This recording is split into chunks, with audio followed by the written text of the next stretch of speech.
I'm going to do a recap of my 2024-25 season and show you what I believe is the best way to climb. I'm Sean Walters with Bullman Outdoors, and after 30 years of mobile hunting, this is what I found to be my favorite way for climbing and setting up while mobile hunting. I hunted almost 3 straight weeks in November, and the majority of those places I hunted only one time. I don't like to sit all day, it's painful for me, so I like to hunt at least 2 locations through the day to break things up and to stay comfortable. I did miss a few sits, and I mean a very few sits, due to bad wind or maybe church, but overall, I hunted every opportunity that I could. I mean, look at this place. How could you not want to be out here, especially in November? My method of mobile hunting, I'm not tied to a stand or a saddle. I use 3 different ways. I hunt out of a saddle, tree stand, a lone wolf tree stand, and I also have fixed stands that I have in different locations here and there if it's a super hot location. But regardless of the method that I'm hunting with, I'm always climbing with these. These things are amazing. You may ask what these are. I'll show you. It's basically been my obsession for the last 30 years to create the perfect mobile hunting system. And I've been extremely happy with what I've got together so far up to this point this year. I'm going to go through my whole process with you and show you everything I do from start to finish to set up to mobile hunt.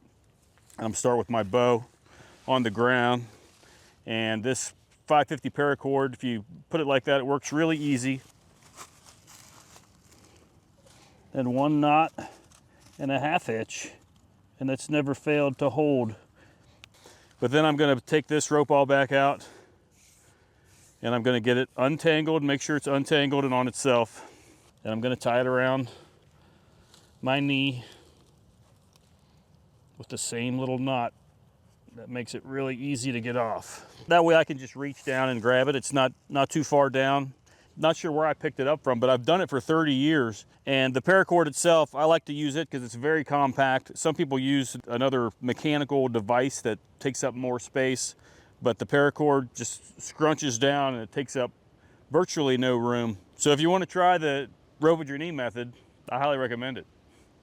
This past season, even though I didn't connect on a mature deer, this bag actually made it much more enjoyable with everything being so organized. I have my pruners and handsaw, my bow rope, my bow hook goes in there, 2 headlamps, and my rangefinder. That's everything that I need, and it's all there nice and compact. Once I get to the top, it's right there where I need it, and it's just super convenient.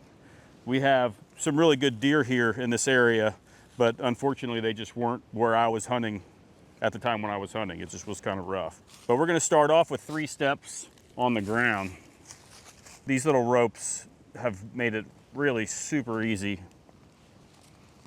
to put on here. And that first step, we'll put it on about knee level. Another thing with this bag that I like to do is take this second belt and put it around here, and I'll attach it.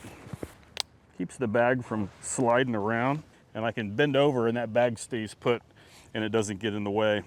When you put these steps away, put the rope on nice and loose and it just pops off really easy. Then you hold on to that friction hitch, reach around there and grab the buckle, and you pull that second step around.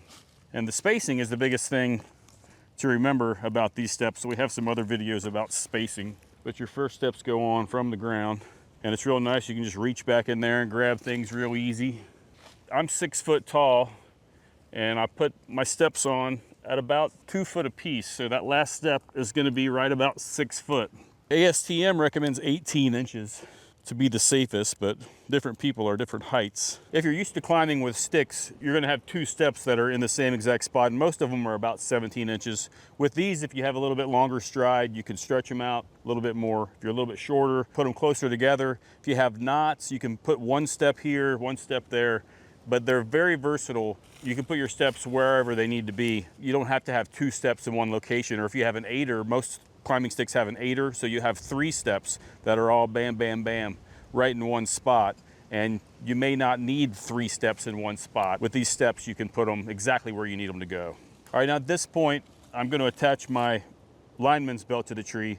And this is an 8mm Predator rope. I really highly recommend the 8mm. And I couldn't imagine not using an ascender. I use the Kong Duck ascender with the Kong Duck oval, and it's just a really nice, put some hockey tape on there, silences it down, and I couldn't imagine climbing without an ascender on my lineman's belt.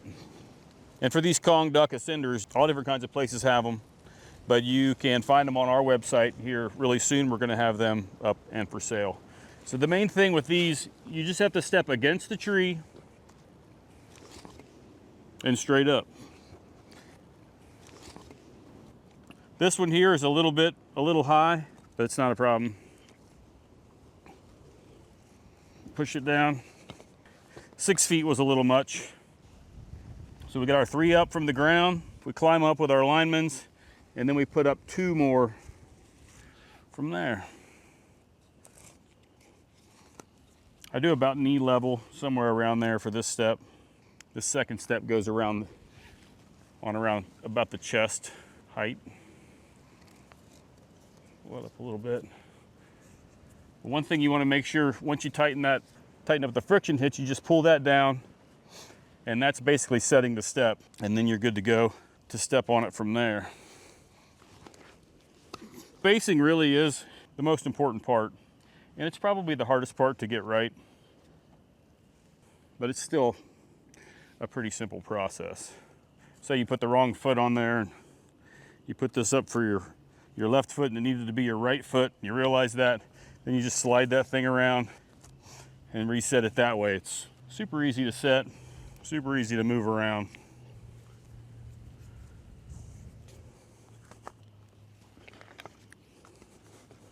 So that's 7 steps up. I'm probably going to put these next 2 up, so 9 steps, and then my ring of steps.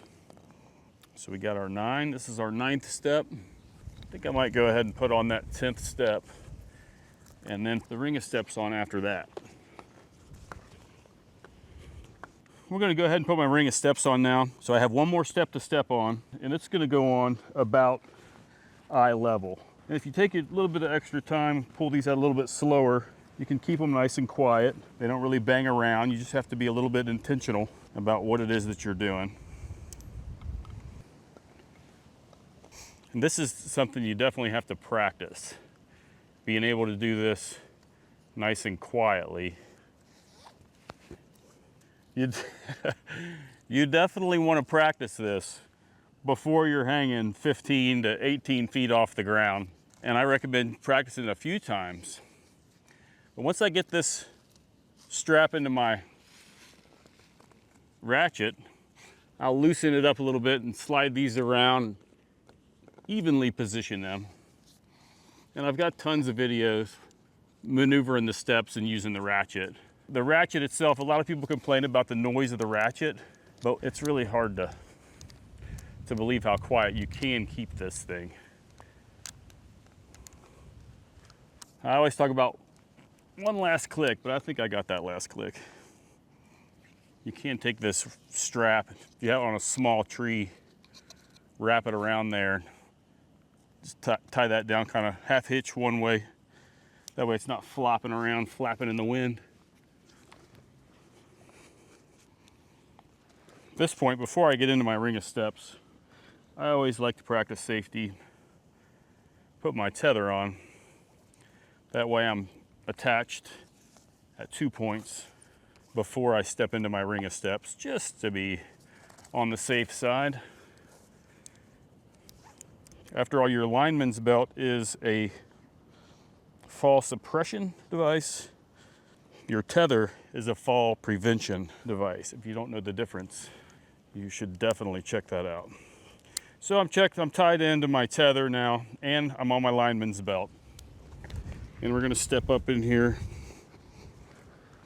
step up there, pull my tether up. Always ropes to step on. And I usually set my tether around my chest. But at this point, I'm gonna keep both of them as I'm setting this up. And you step on your ring of steps.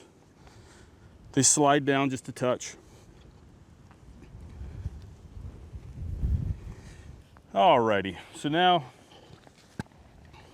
I'm gonna get this bag off of me. And this is what I'm doing if I'm mobile hunting.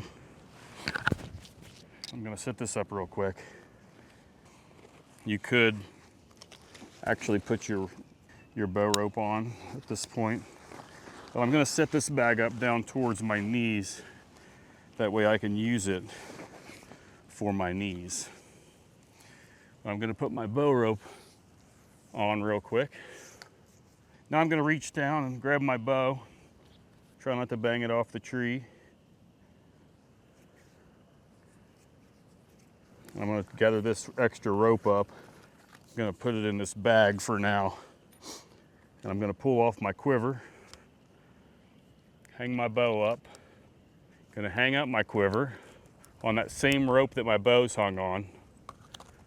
My arrow, stick it on there, and put my release on there. And now by theory, I'm ready to hunt. I still have this rope to deal with. So I'm gonna take it and I'm gonna wind it back up, just like I would, back and forth to itself. If you want, you can just wad it up, but I don't recommend that. It makes it nice and easier to deal with if you put it back together that way. Wind that up. I leave it tied to my knee. I'll just stick it in my boot. Normally I have hunting pants on, and it can just stay there. Now I'll go ahead and take my lineman's belt off. As I do this, I'm gonna slowly test my tether. I'm still in my lineman's, testing that out. Everything feels good. So we'll go ahead and take that off. And I'm gonna leave that attached.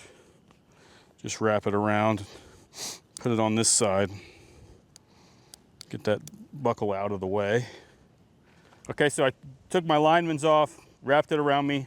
I've adjusted this where it's at knee level. That way I can put my knees into it.